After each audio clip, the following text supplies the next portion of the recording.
Assalamualaikum warahmatullahi wabarakatuh. Halo, nama saya Tiara Islamaya, saya dari kelas 10 MPLB 2. Oke, di video kali ini saya akan mempresentasikan tentang penerapan metode ilmiah dalam ekosistem sekolah. 1. Hasil observasi. Catatan yang ditemukan dari hasil observasi di SMKN 1 Banyuwangi. Lingkungan abiotik terdapat tanah, air, udara, sinar matahari, batu, kayu, batu bata. Produsen terdapat pohon pisang, pucuk merah, bunga anggrek, rumput, bunga kertas, bunga kamboja, dan pohon jambu air. Konsumen terdapat burung, semut, kupu-kupu, belalang, jangkrik, nyamuk, dan lebah. Terakhir terdapat dekomposer, ulat, cacing, dan bakteri. 2. Contoh rantai makanan. Contohnya bunga kamboja. Bunga kamboja menghasilkan nektar yang dimanfaatkan oleh lebah untuk menghasilkan makanan. Lebah mati akan dimakan oleh cacing. Lalu cacing yang mati akan diuraikan oleh bakteri dalam tanah. Dari tanah tersebut akan tumbuh kembali bunga kamboja. 3. Keterkaitan rantai makanan. Pertama, keterkaitan biologi dalam rantai makanan. Dalam istilah biologi, konsumen di sebuah rantai makanan diartikan sebagai makhluk hidup lain.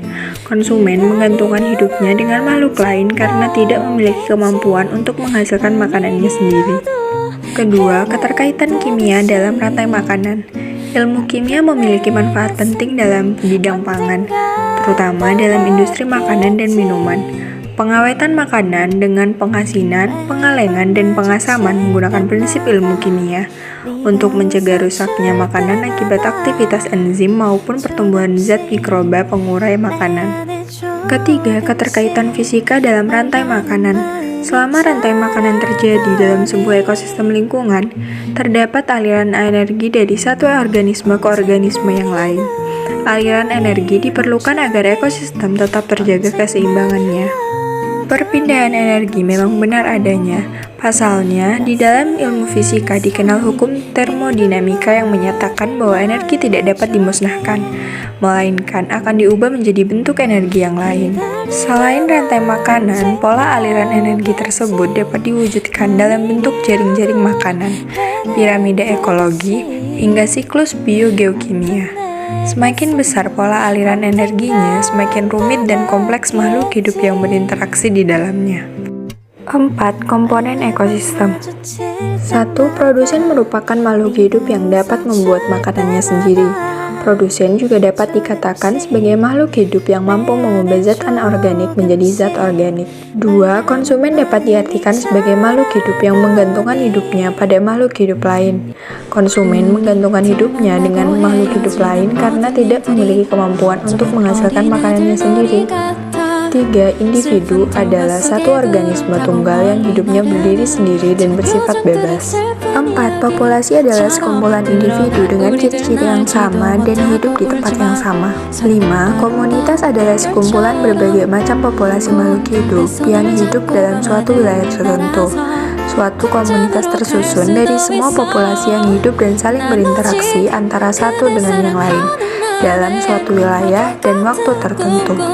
6. Ekosistem adalah suatu sistem ekologi yang terbentuk oleh hubungan timbal balik tak terpisahkan antara makhluk hidup dengan lingkungannya. Ekosistem bisa dikatakan juga suatu tatanan kesatuan secara utuh dan menyeluruh antara segenap unsur lingkungan hidup dengan yang saling mempengaruhi. 7. Ekologi adalah cabang ilmu biologi yang mempelajari interaksi antara makhluk hidup dengan makhluk hidup lain dan juga dengan lingkungan sekitarnya. Dalam ilmu lingkungan, ekologi dijadikan sebagai ilmu dasar untuk memahami interaksi di dalam lingkungan. 5. Macam-macam simbiosis. 1. Simbiosis mutualisme adalah hubungan antara dua organisme yang berbeda jenis namun saling menguntungkan satu sama lain. Hubungan ini sangat positif karena kedua pihak diuntungkan. 2. Simbiosis komensalisme adalah sebuah interaksi antara dua makhluk hidup yang menguntungkan salah satu organisme, sementara organisme lain tidak dirugikan dan tidak diuntungkan, atau bisa juga disebut netral. 3. Simbiosis parasitisme adalah keterbalikan dari simbiosis mutualisme. Simbiosis parasitisme merupakan kondisi ketergantungan yang terjadi ketika pihak yang satu mendapat keuntungan namun merugikan pihak lainnya. 6. Jaring-jaring kehidupan. Jaring-jaring kehidupan terdiri dari 1. Rantai makanan.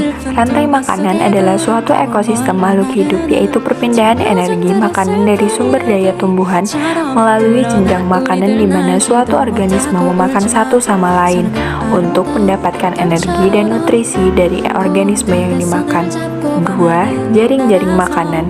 Jaring-jaring makanan adalah peristiwa makan dan dimakan untuk memindahkan zat dari makhluk hidup yang satu ke makhluk hidup yang lain. 3. Piramida makanan. Piramida makanan adalah sebuah piramida yang menggambarkan suatu perbandingan komposisi antara jumlah biomassa dan jumlah energi dari produsen sampai dengan konsumen puncak di dalam suatu ekosistem. Sekian presentasi dari saya, kurang lebihnya mohon dimaafkan, and thanks for watching.